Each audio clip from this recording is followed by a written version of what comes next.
The whole software industry thought that the space shooter genre for the Commodore 64 would be dead at the earliest 1986.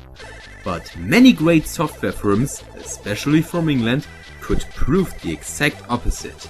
And my newest part of the series will do the same. It will also prove that many creative and talented programmers were still on the quest for clever and innovative gaming concepts for the good old Commodore 64. Oh, and by the way, did you know that the Commodore 64 was also called the bread box? Well, like the AVGN once said, people back then had a whole lot more imagination. And you will see the results of those thoughts right now. Pretty well known as England's favorite shoot 'em up back in 1986, Sanction from Talamus is making the start. The plot is, like in most shooters, quite forgettable. Fight against an alien empire and save mankind from total destruction. And to be honest, who needs a storyline in such a great and fast-paced game?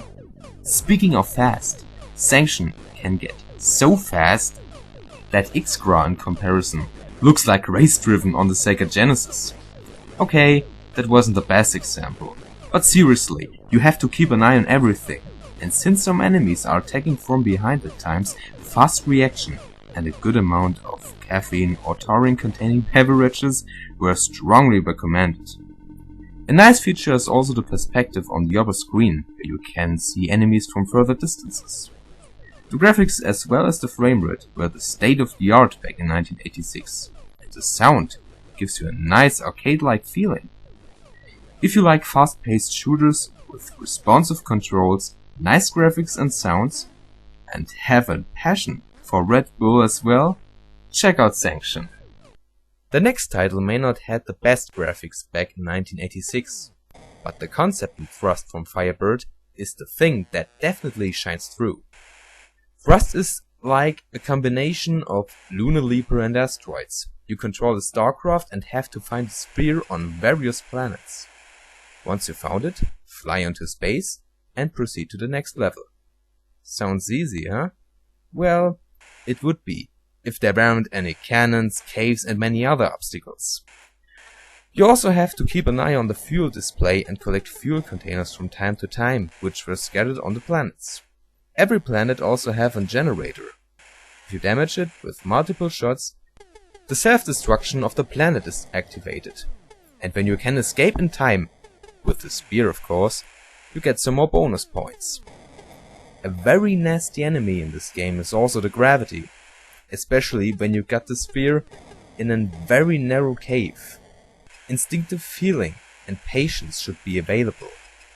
If you are like me, or maybe Armic21, you would maybe bash your keyboard a million times to the ground. Yes, that's right, you have to use the keyboard to control the ship. But after 3 minutes or so, it works great and very responsive. Thrust is all in all a very innovative and fascinating shoot 'em up that requires skills as well as patience. And if you can offer those things, you will definitely enjoy it.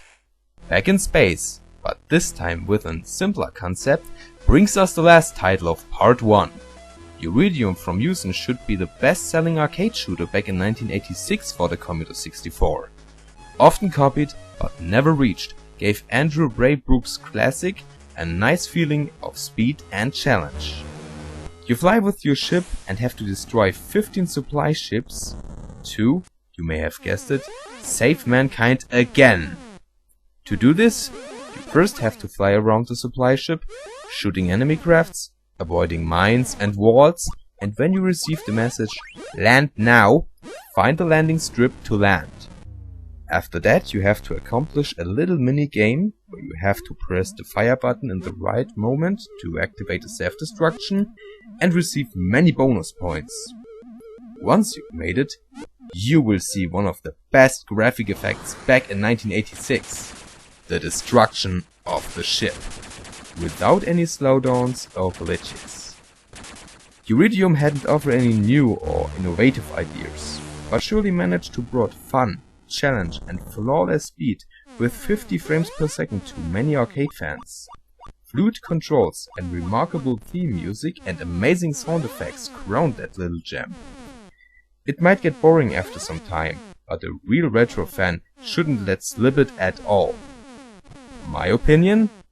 Retro gaming at its finest.